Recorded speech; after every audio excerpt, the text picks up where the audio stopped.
Bonjour à toutes et à tous. Aujourd'hui, on plonge au cœur d'un chapitre essentiel du programme de première, les transformations de la France entre 1848 et 1871. C'est une période charnière, surtout sous le Second Empire de Napoléon III, où le pays va connaître une modernisation, fulgurante. C'est une époque de chantier, de progrès, mais aussi, vous allez le voir, de tensions très profondes. Alors voilà notre problématique, la question qui va nous guider tout au long de cette analyse.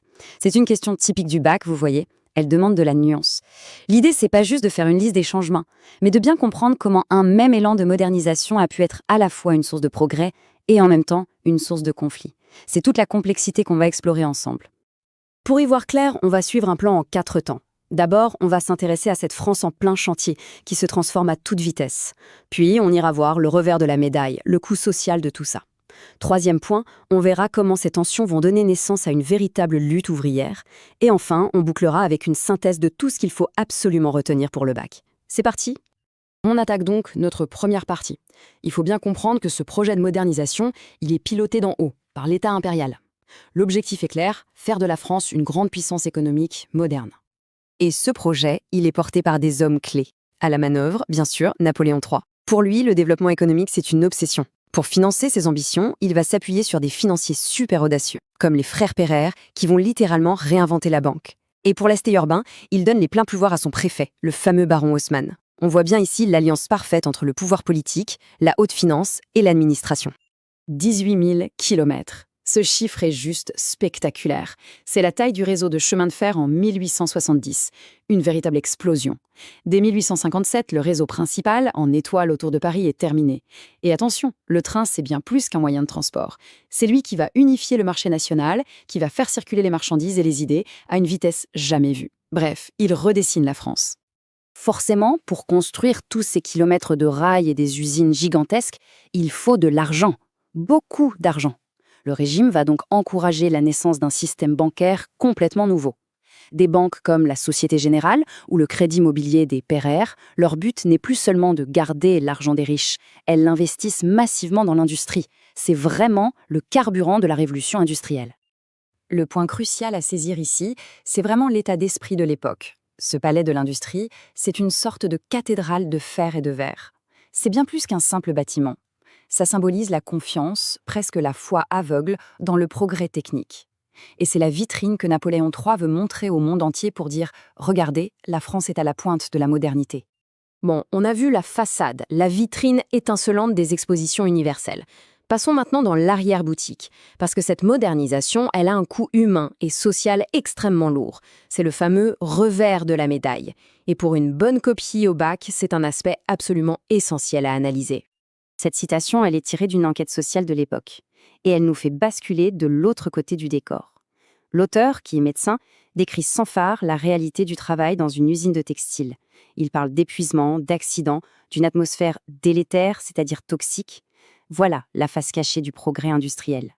Et ces dangers, ils deviennent la norme. L'industrialisation ne rend pas seulement le travail plus dur, elle le rend aussi beaucoup plus dangereux. Le coup de grisou, c'est la terreur des mineurs. Les machines, elles coupent, elles broient. Et même les villes, avec les usines en plein centre, deviennent des zones à risque, avec la pollution, les épidémies et parfois des explosions chimiques dévastatrices. Face à cette nouvelle misère de masse, les penseurs, les politiques de l'époque vont forger un concept clé, la question sociale. C'est un peu la prise de conscience qu'un nouveau type de pauvreté est en train de naître au cœur même de la nouvelle richesse industrielle. C'est un concept fondamental à maîtriser, il englobe tous les problèmes liés aux conditions de vie et de travail du monde ouvrier. Donc, si on résume, d'un côté, on a une croissance économique spectaculaire, et de l'autre, une question sociale qui devient explosive. Logiquement, cette tension va déboucher sur des conflits. C'est notre troisième partie, on va voir comment le monde ouvrier va commencer à s'organiser pour lutter. Là, on observe une vraie montée en puissance. On passe de révoltes assez spontanées, comme celle des canuts à Lyon, qui sont écrasés dans le sang, à des mouvements de mieux en mieux organisés. La grande vague de grève au début des années 1860 et surtout le manifeste des 60 en 1864, ça, c'est un vrai tournant. Le monde ouvrier ne réclame plus seulement de quoi manger, il exige maintenant des droits politiques et sociaux. Ce petit tableau comparatif, il est extrêmement parlant. C'est presque une étude de documents en accéléré. À gauche, la loi de 1849. Toute coalition, en gros toute entente pour faire grève, est interdite et punie de prison. Et à droite, la loi Olivier de 1864. Cet article est tout simplement supprimé. Le mot est lâché, la grève est dépénalisée. C'est une conquête sociale absolument fondamentale, qui a été arrachée par la lutte. Mais attention, moment esprit critique. Il ne faut pas avoir une vision trop naïve des choses. Cette loi, elle a une double facette. C'est bien sûr une avancée sociale immense, c'est indéniable, mais c'est aussi un calcul politique très malin de Napoléon III. Dans les années 1860, son pouvoir devient de plus en plus contesté. Alors, en lâchant du lest sur le droit de grève, il espère calmer la grogne et s'attirer les faveurs d'une partie du monde ouvrier. Et voilà, on arrive à notre dernière étape, le moment de la synthèse. On va rassembler toutes les pièces du puzzle pour répondre de façon claire et structurée à notre problématique et surtout pour isoler ce qui est indispensable pour l'examen. Voici donc une proposition de réponse synthétique à notre question de départ. La modernisation de cette période, c'est une arme à double tranchant. Elle a fabriqué de la richesse et de la pauvreté, du progrès technique et de nouveaux dangers, un État plus puissant et des contestations mieux organisées. C'est cette tension permanente, cette dialectique, qui est vraiment au cœur du sujet. Alors ça, c'est la petite fiche de révision à garder précieusement. Mémorisez bien ces quelques dates, ces acteurs, ces concepts, ils sont vraiment incontournables. Mais s'il y a une chose à retenir, c'est le conseil méthodologique. Quand on vous parle de progrès, quel que soit le sujet, votre premier réflexe doit être la nuance. Montrez toujours les deux côtés de la médaille. C'est ça qui fera la différence dans une copie.